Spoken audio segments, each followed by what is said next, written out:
Hello guys, welcome to our YouTube channel study with M. आज मैं आप सभी के लिए काफ़ी इंपॉर्टेंट क्लास लेके आई हूँ। तो देखिए, आपके आगामी उत्तराखंड के सभी एग्जाम्स के रिगार्डिंग आप सभी को स्टडी विद एम के द्वारा प्रीवियस ईयर क्वेश्चन पेपर की सीरीज़ दी जा रही है।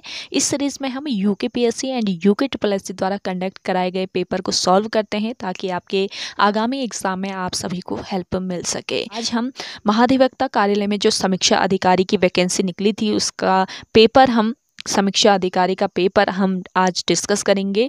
और देखिए, ये पेपर आपके आगामी आरओ और आपका कनिष्ठ सहायक जैसे एग्ज़ाम्स के लिए काफ़ी महत्वपूर्ण रहने वाला है, क्योंकि यूकेपीएससी का जो एग्ज़ाम पैटर्न है वो लगभग इसी की तरह ही रहेगा। और पेपर में कुछ क्वेश्चन जो होते हैं वो रिपीट भी होते हैं, तो रिपीटेड जो क्वेश्चन होंगे उसके द्वारा भी आपको आपके एग्ज़ाम में काफ़ी हेल्प मिल सकती है। तो आप सभी लोग हमारे इस पेपर में स्टार्टिंग से लेकर एंड तक बने रहिएगा।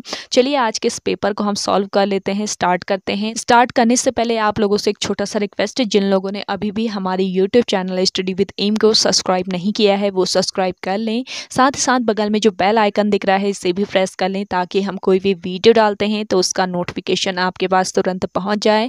आप लोग हमारे टेलीग्राम ग्रुप को भी ज्वाइन कर सकते हैं, ये भी स्टडी विद एम के नाम से ही बना हुआ है। टेलीग्राम ग्रुप पर रात को 8 बजे क्विज भी कराई जाती है। और देखिए, study with M YouTube channel का जो कम्युनिटी बॉक्स है वहाँ पे भी आपको इम्पॉर्टेंट क्वेश्चंस दिए जा रहे हैं क्विज के रूप में। तो आप स्टडी विद एम के कम्युनिटी बॉक्स को विजिट करके क्विज को ज्वाइन कर सकते हैं। और क्वेश्चन आपको काफ़ी यूनिक दिए जाते हैं वहाँ पे, साथ ही साथ एक्सप्लेनेशन भी आपको साथ में मिलता है, तो आप क्विज ज्वाइन कर सकते हैं। चलिए, आज के इस पेपर को हम सॉल्व करते हैं। और इस पेपर में आपका पहला क्वेश्चन है, भारत में निम्नलिखित में से किस तिथि को प्रतिवर्ष राष्ट्रीय खेल दिवस मनाया जाता है? तो देखिए, भारत में राष्ट्रीय खेल दिवस प्रतिवर्ष 29 अगस्त को मनाया जाता है। ऑप्शन डी इस क्वेश्चन का बिल्कुल राइट आंसर है। अगला क्वेश्चन देखिएगा, धौलावीरा हड़प्पा सभ्यता का दक्षिण केंद्र जिसे हाल ही में यूनेस्को विश्व विरासत साइट टैग प्राप्त हुआ है, भारत के किस राज्य में स्थित है? तो देखिए, ये जो क्वेश्चन पेपर है ये आपका 2021 का क्वेश्चन पेपर है। तो धौलावीरा हड़प्पा सभ्यता का दक्षिण केंद्र जिसे 2021 में यूनेस्को विश्व विरासत साइट टैग प्राप्त हुआ है, ये भारत के किस राज्य में स्थित है? गुजरात राज्य में। तो करंट अफेयर किस लेवल की पूछी जाती है और कितने आसपास की पूछी जाती है, आपको पता चलेगा इस पेपर को सॉल्व करने से। तो आप सभी लोग इस पेपर को एंड तक बहुत अच्छे से एनालिसिस कीजिएगा, क्या लेवल रहता है एग्जाम का और क्या पैटर्न रखा जाता है, तो उस पे भी आप लोग ध्यान दीजिएगा। अगला क्वेश्चन देखेंगे, उस केंद्र शासित प्रदेश का नाम बताएं जो 100% ऑर्गेनिक बन गया है और जहां खेती में सिंथेटिक फर्टिलाइजर और पेस्टिसाइड्स का प्रयोग नहीं हो रहा है। तो देखिए, इस केंद्र शासित प्रदेश का नाम है लक्षद्वीप, जो 100% ऑर्गेनिक बन गया है और जहां पर खेती में सिंथेटिक फर्टिलाइजर और पेस्टिसाइड्स का प्रयोग नहीं हो रहा है। अगला देखेंगे, अखिल भारतीय ट्रेड यूनियन कांग्रेस यानी कि AITUC के प्रथम अध्यक्ष कौन थे? तो देखिए, अखिल भारतीय ट्रेड यूनियन कांग्रेस यानी AITUC के प्रथम अध्यक्ष थे लाला लाजपत राय। ऑप्शन बी इस क्वेश्चन का करेक्ट आंसर है। अगला क्वेश्चन देखिएगा,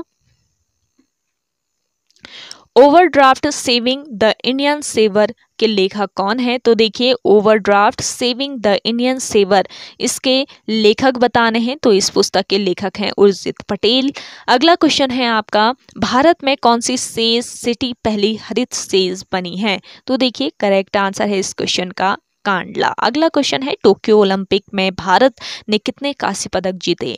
टोक्यो ओलंपिक जो हुआ था उसमें भारत ने कितने कांस्य पदक? 4 कांस्य पदक जीते थे। अगला क्वेश्चन है, उस फिल्म का नाम बताएं जिसने कांस फिल्म उत्सव में हाल ही में पाल्म डीआर जीता। तो 2021 का पेपर है ये, मैंने बताया। तो 2021 में पाल्म डीआर किस फिल्म ने जीता है बताना है। करेक्ट आंसर है आपका टाइटैनिक। नेक्स्ट क्वेश्चन है, महसूद, दांगली और झाली जैसे प्रसिद्ध लोक नृत्य भारत के किस राज्य से संबंधित हैं?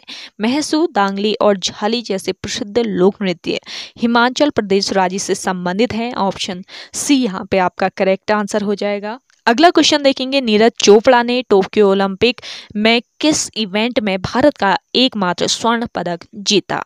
करेक्ट आंसर है आपका जेवलिन थ्रो। अगला क्वेश्चन है, निम्नलिखित में से किस राज्य ने भारत की पुरुष हॉकी टीम एवं महिला हॉकी टीम को प्रायोजित किया? करेक्ट आंसर है इस क्वेश्चन का ओडिशा। नेक्स्ट क्वेश्चन है, भारत में वर्ष 2021 में किस दिन को विभाजन विभीषिका स्मृति दिवस के रूप में मनाया जाता है? करेक्ट आंसर है आपका अगस्त 2021। 14 अगस्त 2021 आपका करेक्ट आंसर है। अगला क्वेश्चन देखेंगे, निम्नलिखित में से कौन सी समिति पंचायती राज व्यवस्था से संबंधित नहीं है? पंचायती राज व्यवस्था से संबंधित समिति नहीं है संथानम समिति। अगला क्वेश्चन है, निम्नलिखित में से भारत में सबसे पुराना अणु शक्ति स्टेशन कौन सा है? तो देखिए, भारत में सबसे पुराना अणु शक्ति स्टेशन है इनमें से तारापुर। अगला क्वेश्चन है आपका, किन्हें भारतीय रिजर्व बैंक के गवर्नर के रूप में पुनः नियुक्त किया गया है? तो 2021 में भारतीय रिजर्व बैंक के गवर्नर के रूप में पुनः नियुक्त किया गया था शक्तिकांत दास को। ऑप्शन सी बिल्कुल राइट आंसर है। अगला क्वेश्चन है, गौतम बुद्ध ने अपना पहला उपदेश किस स्थान पर दिया था? गौतम बुद्ध ने अपना पहला उपदेश दिया था सारनाथ में। अगला देखेंगे, कलिंग के शासक खारवेल की उपलब्धियों का विवरण किस शिलालेख में मिलता है? करेक्ट आंसर है इस क्वेश्चन का हाथी गुम्फा। ऑप्शन बी बिल्कुल करेक्ट आंसर हो जाएगा आपका यहाँ पर। अगला क्वेश्चन देखेंगे, कथा सरित सागर का लेखक कौन था? तो देखिए, कथा सरित सागर इसके लेखक बताने हैं, तो करेक्ट आंसर हो जाएगा आपका सोमदेव इसके लेखक थे। अगला क्वेश्चन देखेंगे, निम्नलिखित में से कौन सी पुस्तक अमीर खुसरो द्वारा नहीं लिखी गई थी? तो देखिए, अमीर खुसरो द्वारा नहीं लिखी गई थी ताज उल मासिर। अगला क्वेश्चन है, अकबर का मकबरा कहाँ स्थित है? अकबर का मकबरा है सिकंदरा में। अगला क्वेश्चन है आपका, बक्सर के युद्ध में ईस्ट इंडिया कंपनी की सेना का सेनापति था? बक्सर के युद्ध में ईस्ट इंडिया कंपनी की सेना का सेनापति था इनमें से हेक्टर मुनरो। नेक्स्ट क्वेश्चन देखिएगा, दास कैपिटल के लेखक कौन हैं? दास कैपिटल के लेखक हैं कार्ल मार्क्स। अगला क्वेश्चन देखेंगे, बुलंद दरवाजा का निर्माण किसने करवाया था? बुलंद दरवाजा का जो निर्माण है ये करवाया था अकबर ने। अगला क्वेश्चन देखेंगे, निम्नलिखित में से कौन सा युग्म सुमेलित नहीं है? तो कौन सा युग्म है जो कि सुमेलित नहीं है? करेक्ट आंसर है इस क्वेश्चन का चर्चिल उपयोगितावाद। अगला क्वेश्चन है, गोल गुंबज कहाँ स्थित है? गोल गुंबज आपके बीजापुर में स्थित है। ऑप्शन डी इस क्वेश्चन का बिल्कुल करेक्ट आंसर हो जाएगा। अगला देखेंगे, टॉमस मुनरो किस क्षेत्र में अपने कार्य के लिए जाने जाते हैं? टॉमस मुनरो जाने जाते हैं भूमि बंदोबस्त के लिए। अगला देखेंगे, भारतीय स्वतंत्रता संग्राम की निम्नलिखित घटनाओं को काल क्रमानुसार लगाइए।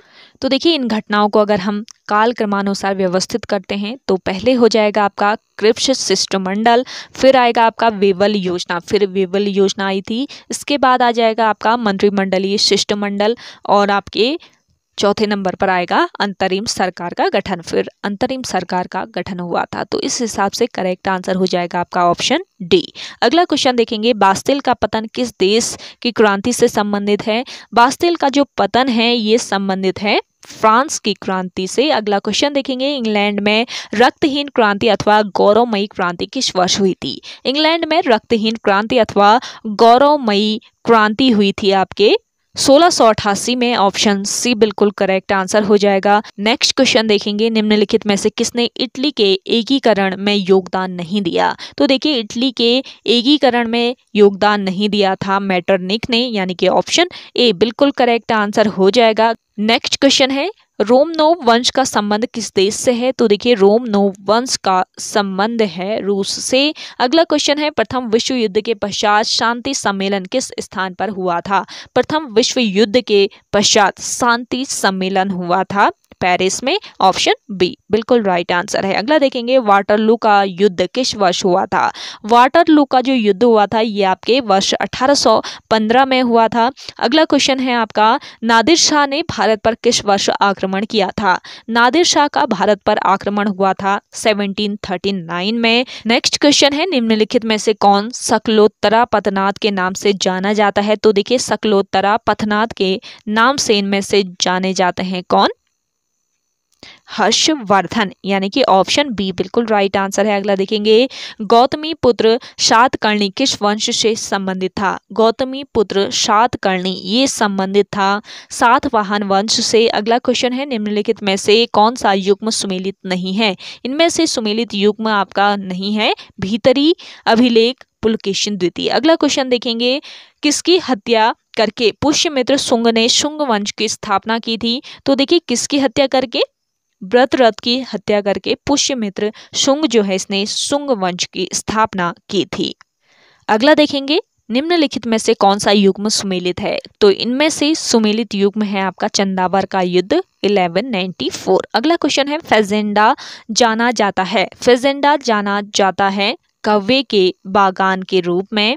अगला क्वेश्चन देखेंगे, डार्लिंग है, देखिए डार्लिंग क्या है बताना है, तो ये एक नदी है। अगला क्वेश्चन देखेंगे, निम्नलिखित में से कौन सी उष्णकटिबंधीय वर्षा वनों की विशेषता है? तो उष्णकटिबंधीय वर्षा वनों की विशेषता क्या है? इनमें से साल भर यहाँ पे वर्षा होती है। अगला क्वेश्चन है, चीन की सबसे लंबी नदी है, देखिए चीन की सबसे लंबी नदी है आपकी कौन सी? यांगत्जे, या इसको यांग से क्यांग भी कहा जाता है, तो ऑप्शन ए इस क्वेश्चन का राइट आंसर है। अगला देखेंगे, निम्नलिखित में से किस देश को लैंड ऑफ थंडरबोल्ट कहा जाता है? लैंड ऑफ थंडरबोल्ट कहा जाता है भूटान को, ऑप्शन डी यहाँ पे आपका बिल्कुल राइट आंसर है। अगला देखेंगे, जापान का सुदूर उत्तरी द्वीप है, जापान का सुदूर उत्तरी द्वीप है होक्काइडो, ऑप्शन सी इस क्वेश्चन का राइट आंसर हो जाएगा। अगला देखेंगे, दक्षिणी गोलार्ध में वायु के बाईं ओर मुड़ने का कारण है। तो देखिए दक्षिणी गोलार्ध में वायु के बाईं ओर मुड़ने का कारण क्या है? पृथ्वी का घूर्णन।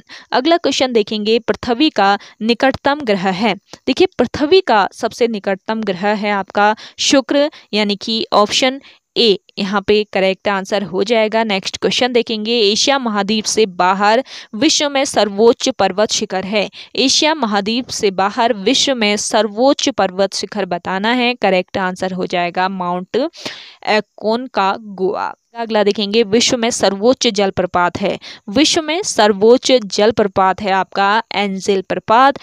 अगला क्वेश्चन है, यूरोप में उत्तरी सागर का मत्स्य खेत क्षेत्र जाना जाता है, यूरोप में उत्तरी सागर का मत्स्य खेत क्षेत्र जाना जाता है डॉगर किनारा नाम से, ऑप्शन डी इस क्वेश्चन का राइट आंसर है।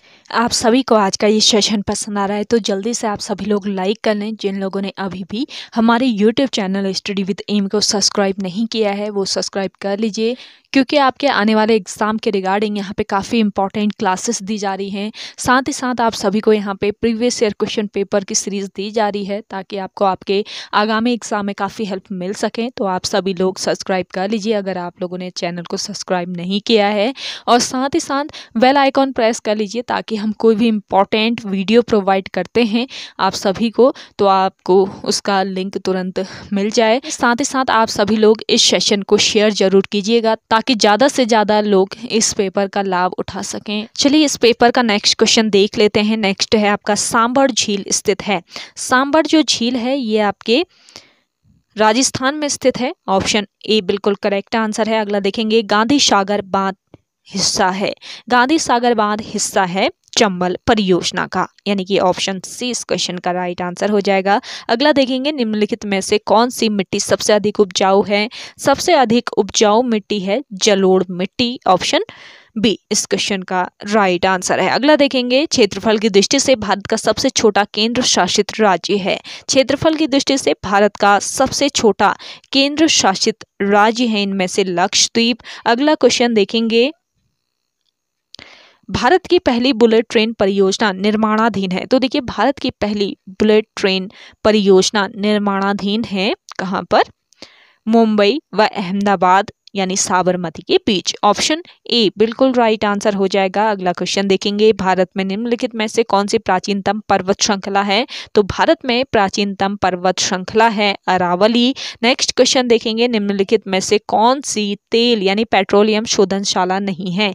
इनमें से तेल यानी पेट्रोलियम शोधनशाला नहीं है जमशेदपुर। अगला क्वेश्चन है आपका, 2011 की जनगणना के अनुसार भारत का जनसंख्या घनत्व है, तो देखिए 2011 की जनगणना के अनुसार भारत का जनसंख्या घनत्व है 382। अगला है आपका, मध्य प्रदेश में कैमूर या इसको कैमोर भी कहा जाता है, तो मध्य प्रदेश में कैमूर यानी कैमोर नामक स्थान सुप्रसिद्ध है, किसके लिए? सीमेंट उद्योग के लिए। अगला क्वेश्चन है, सापुतारा पर्वतीय पर्यटन स्थल स्थित है। सापुतारा पर्वतीय पर्यटन स्थल ये स्थित है आपके गुजरात राज्य में। अगला क्वेश्चन है, बांदीपुर बाघ संरक्षित क्षेत्र स्थित है। बांदीपुर बाघ संरक्षित क्षेत्र ये स्थित है कहाँ पर? करेक्ट आंसर हो जाएगा कर्नाटक राज्य में। नेक्स्ट क्वेश्चन देखेंगे, भारत सरकार अधिनियम 1935 प्रमुखता आधारित था। देखिए, भारत सरकार अधिनियम 1935 ये आधारित था साइमन कमीशन की अनुशंसाओं पर और 3 गोलमेज सम्मेलनों के विचार विमर्श पर। यानी कि आपका उपरोक्त बी और सी दोनों, यानी कि ऑप्शन डी बिल्कुल राइट आंसर हो जाएगा। अगला देखेंगे, वह जीवाणु कहा जाता है जिससे पश्चातवर्ती सभी एंग्लो इंडियन संहिताएं विकसित हुई। करेक्ट आंसर हो जाएगा आपका चार्टर ऑफ 1600 को। नेक्स्ट क्वेश्चन है, निम्नलिखित में से किस वर्ष मद्रास एजेंसी को प्रेसिडेंसी का दर्जा दिया गया? मद्रास एजेंसी जो है इसको प्रेसिडेंसी का दर्जा दिया गया था 1665 में, यानी कि ऑप्शन बी इस क्वेश्चन का राइट आंसर है। अगला देखेंगे, भारत में प्रथम मेयर न्यायालय की स्थापना वर्ष 1687 में हुई थी। तो देखिए, भारत में प्रथम मेयर न्यायालय की स्थापना वर्ष 1687 में कहाँ पर हुई थी? करेक्ट आंसर है मद्रास में। अगला क्वेश्चन है आपका, निम्न में से किस कानून का प्रावधान था कि भारतीयों को ईस्ट इंडिया कंपनी के अंतर्गत नौकरियों से प्रतिबंधित नहीं करना चाहिए? ये प्रावधान था चार्टर एक्ट 1833 का, यानी कि ऑप्शन सी बिल्कुल राइट आंसर है। नेक्स्ट क्वेश्चन है, भारत के लिए केंद्र तथा प्रांतों के मध्य विधायी शक्तियों को विभाजित करने वाला संघीय ढांचा सर्वप्रथम इसके द्वारा अंगीकृत किया गया था। तो देखिए, भारत के लिए केंद्र तथा प्रांतों के मध्य विधायी शक्तियों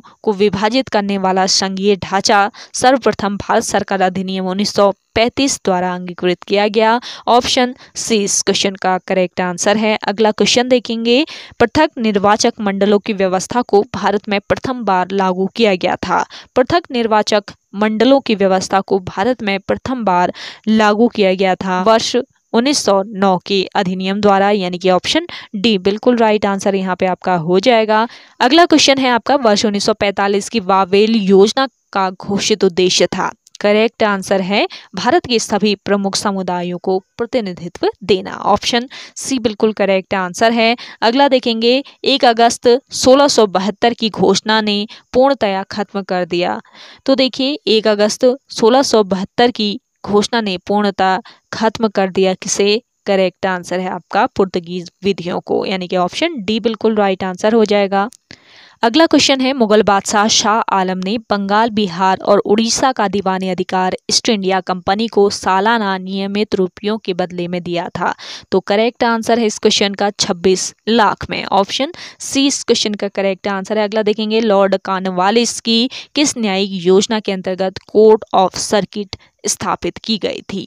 करेक्ट आंसर है न्यायिक योजना 1790 से। अगला देखेंगे, भारत का प्रथम विधि आयोग गठित हुआ था चार्टर के द्वारा। तो देखिए, भारत का प्रथम विधि आयोग गठित हुआ था चार्टर एक्ट 1833 के द्वारा। ऑप्शन सी बिल्कुल राइट आंसर हो जाएगा। अगला क्वेश्चन है, आरंभ में भारत में स्थापित किए गए उच्च न्यायालय स्थित थे।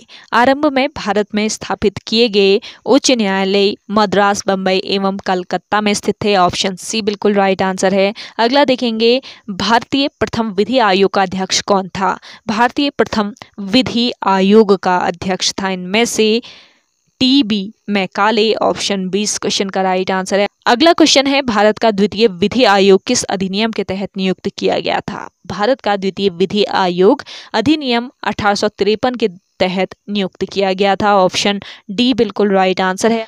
नेक्स्ट क्वेश्चन है, स्वतंत्र भारत के संविधान का निर्माण करने हेतु संविधान निर्मात्री सभा गठित हुई थी। करेक्ट आंसर हो जाएगा 1946 में। अगला देखेंगे, निम्नलिखित में से किस कमीशन ने प्रांतों में दोहरी शासन पद्धति को समाप्त करने के लिए सिफारिश की थी? साइमन कमीशन ने प्रांतों में दोहरी शासन पद्धति को समाप्त करने के लिए सिफारिश की थी। अगला क्वेश्चन है ऑडी आलट्रेम पार्टेम लैटिन वाक्यांश का अर्थ है। तो देखिए इस वाक्यांश का अर्थ है दूसरे पक्ष को भी सुनो। अगला क्वेश्चन है शब्द माला फाइड का अर्थ है। शब्द माला फाइड का अर्थ होता है दुर्भाव। नेक्स्ट क्वेश्चन है वाक्यांश इप्सो फैक्टो का अर्थ है।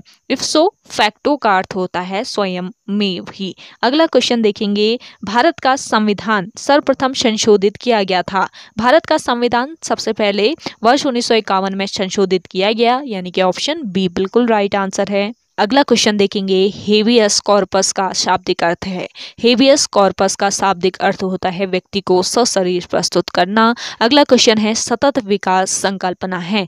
सतत विकास संकल्पना है पर्यावरण विधि की। अगला क्वेश्चन है आपका विधि का शासन का अर्थ है। विधि का शासन का अर्थ है विधि के समक्ष सभी व्यक्ति समान है। अगला क्वेश्चन है किसी दूसरे व्यक्ति की संपत्ति में अनाधिकृत प्रवेश करना कहलाता है। किसी दूसरे व्यक्ति की संपत्ति में अनाधिकृत प्रवेश करना अतिचार कहलाता है। अगला देखेंगे मूल अधिकारों को लागू करने के लिए न्यायालय द्वारा निर्गत किया जाता है। तो देखिए मूल अधिकारों को लागू करने के लिए न्यायालय द्वारा निर्गत किया जाता है याचिका। ऑप्शन ए बिल्कुल करेक्ट आंसर है। अगला देखेंगे भारतीय संविधान के किस भाग में मूल अधिकारों का विवरण है। भारतीय संविधान के भाग 3 में मूल अधिकारों का विवरण दिया गया है। नेक्स्ट क्वेश्चन है राष्ट्रीय विधि दिवस प्रत्येक वर्ष मनाया जाता है। राष्ट्रीय विधि दिवस प्रत्येक वर्ष मनाया जाता है नवंबर 26 को। अगला क्वेश्चन है बाल श्रम निषेध और विनिमय अधिनियम अधिनियमित किया गया था। बाल श्रम अधिनियम कब अधिनियमित किया गया था?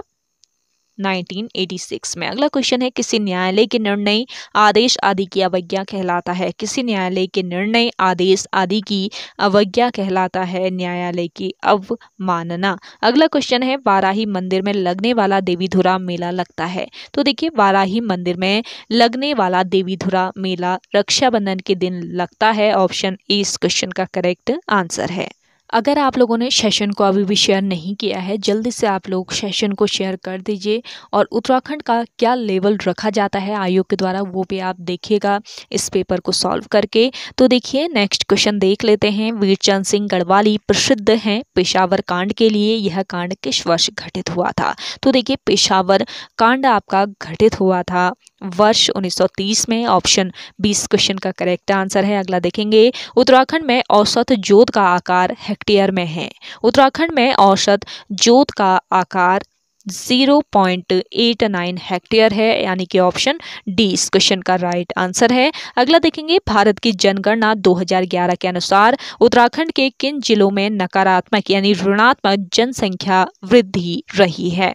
करेक्ट आंसर हो जाएगा इस क्वेश्चन का गढ़वाल तथा अल्मोड़ा। अगला क्वेश्चन है उत्तराखंड राज्य का घोषित 8वां नगर निगम है। उत्तराखंड राज्य का घोषित 8वां नगर निगम है कोटद्वार नगर निगम। ऑप्शन बी इस क्वेश्चन का राइट आंसर है। आप सभी से पूछ लिया जाए वर्तमान में कितने नगर निगम हैं, तो 9 नगर निगम हैं वर्तमान में। और 9वां नगर निगम कौन सा बना है ये आप कमेंट करके बताइएगा कमेंट सेक्शन में। इंपॉर्टेंट है, एक बार पूछ लिया गया है आयोग के द्वारा। अगला क्वेश्चन है ब्रिटिश गढ़वाल का गजेटियर पुस्तक के लेखक थे। ब्रिटिश गढ़वाल का गजेटियर पुस्तक के लेखक थे H.G. वॉल्टन। अगला क्वेश्चन है रामनगर विधानसभा क्षेत्र भाग है। अगर आपको आंसर आ रहा है आप कमेंट करके बताइए जल्दी से। अगला क्वेश्चन देखते हैं उत्तराखंड राज्य का सुदूर पूर्वी जनपद है। तो देखिए उत्तराखंड राज्य का सुदूर पूर्वी जनपद इनमें से है पिथौरागढ़। नेक्स्ट क्वेश्चन है उत्तराखंड में सार पद्धति संबंधित है। उत्तराखंड में सार पद्धति संबंधित है फसल चक्र प्रणाली से। अगला देखेंगे गोरखों ने कुमाऊं पर अधिकार किया था। गोरखों ने कुमाऊं पर अधिकार किया था 1790 में। ऑप्शन डी यहाँ पे आपका राइट आंसर है। अगला क्वेश्चन देखेंगे निम्नलिखित को सुमेलित कीजिए तथा दिए गए कूटों में से सही उत्तर चुनिए। तो देखिए वन साइड आपको यहाँ पे हिमनद दिए गए हैं, सेकेंड साइड नदियां दी गई हैं। किस हिमनद से किस नदी का उद्गम होता है सबसे पहले सुमेलित कर लेते हैं। संतोपद की अगर हम बात करते हैं, संतोपद से अलकनंदा नदी का उद्गम होता है। मीलम से होता है गौरी गंगा नदी का। खतलिंग से उद्गम होता है भिलंगना नदी का। और चौराबाड़ी से उद्गम होता है मंदाकिनी नदी का। तो इस हिसाब से करेक्ट आंसर है आपका ऑप्शन सी। नेक्स्ट क्वेश्चन है, निम्नलिखित को सुमेलित कीजिए तथा दिए गए कूटों में से सही उत्तर चुनिए। तो देखिए यहाँ पे उद्योग और अवस्थिति दी गई है, तो सबसे पहले सुमेलित कर लेते हैं। Century pulp and paper board mill, ये आपके लाल कुआं में है, बिल्कुल दिया सही है आपका यहाँ पे। भारत हैवी इलेक्ट्रिकल लिमिटेड, ये रानीपुर में है, ये भी करेक्ट दिया गया है। हिंदुस्तान मशीन टूल्स आपके रानी बाग में है।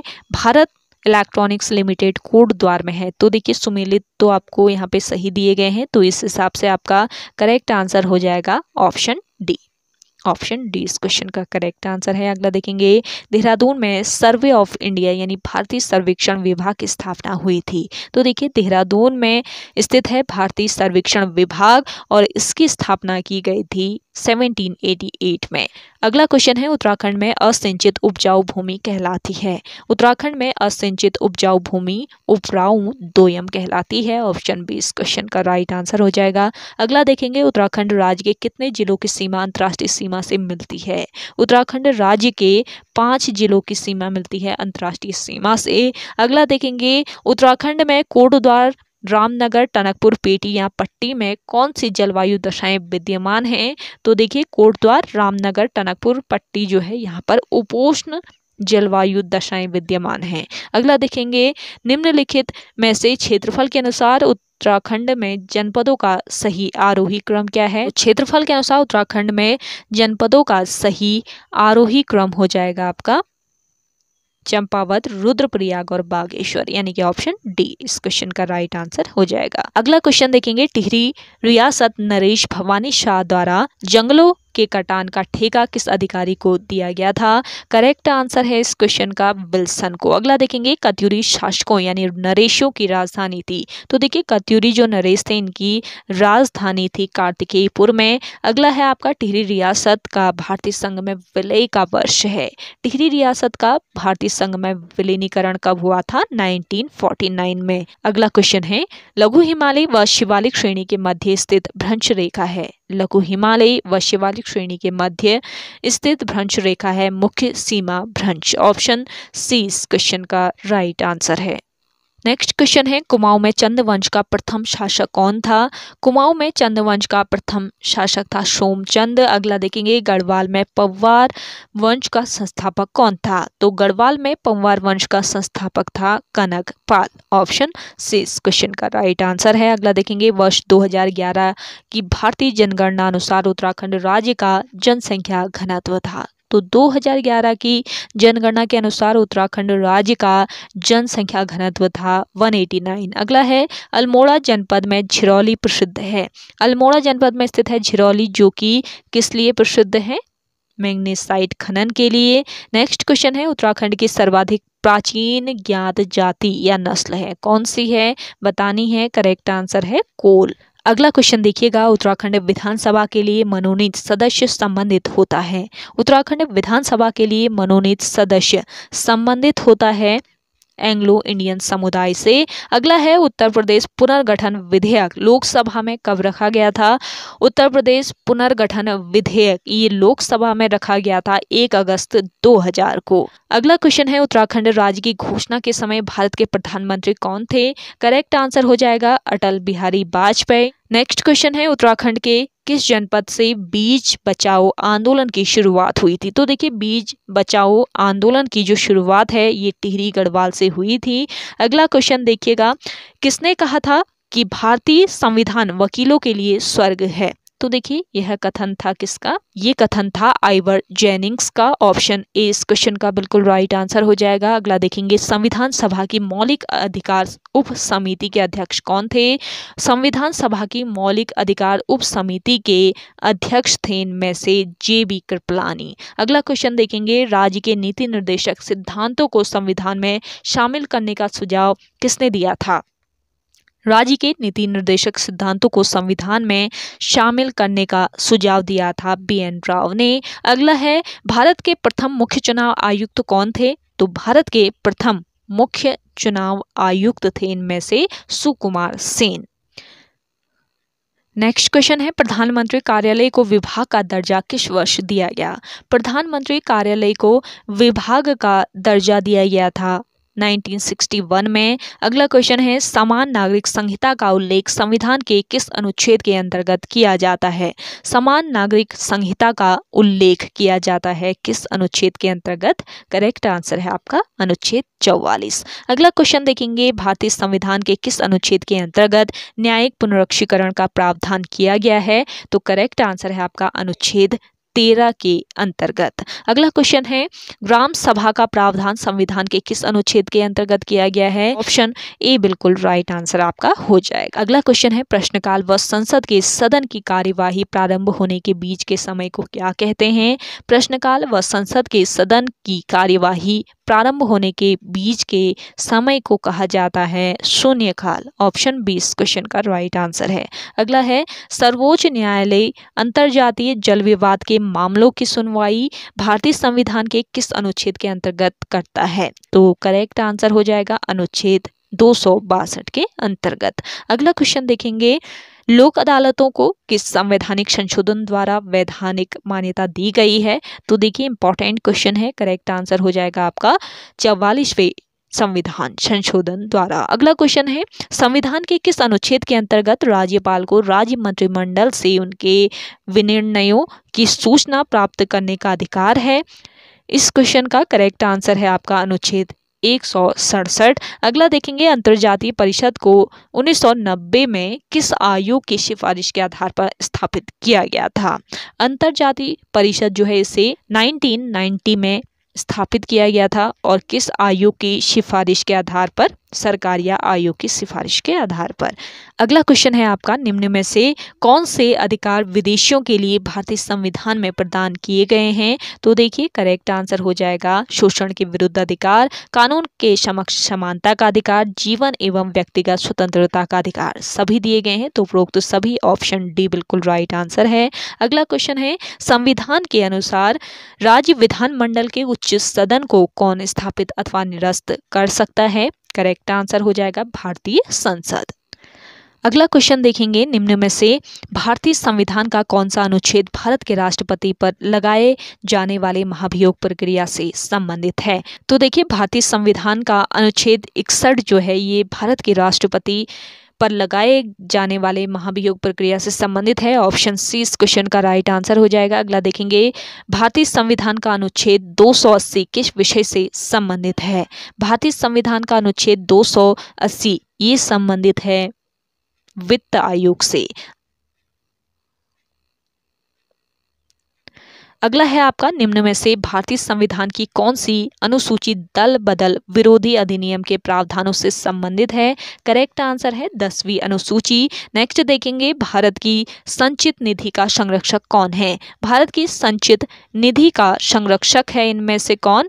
संसद। अगला है अनुमान समिति का कार्यकाल कितना होता है? अनुमान समिति का कार्यकाल 1 वर्ष का होता है। अगला क्वेश्चन है आपका भारतीय संविधान का कौन सा अनुच्छेद उपाधियों के उन्मूलन से संबंधित है? तो देखिए करेक्ट आंसर आपका क्या हो जाएगा यहाँ पे? ऑप्शन सी अनुच्छेद 18। नेक्स्ट क्वेश्चन है भारतीय संविधान के निम्न में से कौन से अनुच्छेदों को स्वर्ण त्रिभुज कहा जाता है? तो देखिए कौन कौन से ऐसे अनुच्छेद है भारतीय संविधान के जिन्हें स्वर्ण त्रिभुज कहा जाता है?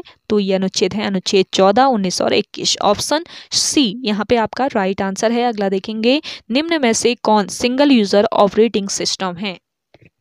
सिंगल यूजर ऑपरेटिंग सिस्टम है से डॉस यानी कि ऑप्शन ए इस क्वेश्चन का राइट आंसर है। अगला देखेंगे निम्न में से कौन सिस्टम सॉफ्टवेयर है? इनमें से सिस्टम सॉफ्टवेयर कौन सा है? कंपाइलर। नेक्स्ट क्वेश्चन है निम्न में से कौन सिस्टम सॉफ्टवेयर है? कंपाइलर इनमें से सिस्टम सॉफ्टवेयर है। अगला देखेंगे वह सॉफ्टवेयर जो आपको वेब पेज दिखाता है उसे कहते हैं। जो सॉफ्टवेयर वेब पेज दिखाता है इसे कहा जाता है वेब ब्राउजर। अगला क्वेश्चन है निम्न में से कौन दूसरे कंप्यूटर सिस्टम में अनाधिकृत प्रवेश के लिए जाना जाता है? तो करेक्ट आंसर है आपका हैकिंग। अगला क्वेश्चन देखेंगे जब कोई कंप्यूटर नेटवर्क से जुड़ता है तो वह प्राप्त करता है। जब कोई कंप्यूटर नेटवर्क से जुड़ता है तो वह क्या प्राप्त करता है? IP address. अगला देखेंगे डिवाइस जो डिजिटल संकेतों को एनालॉग संकेतों में बदलता है वह है। तो ये डिवाइस है आपका कौन सा डिवाइस? एक मॉडम है, यानी कि ऑप्शन 20 क्वेश्चन का राइट आंसर हो जाएगा। नेक्स्ट क्वेश्चन है, निम्न में से कौन सी प्रोग्रामिंग भाषाएं हैं? इनमें से प्रोग्रामिंग भाषाएं हैं आपकी कौन कौन सी? एक तो है जावा, दूसरा है C++। तो यहाँ पे आपका करेक्ट आंसर हो जाएगा ऑप्शन सी।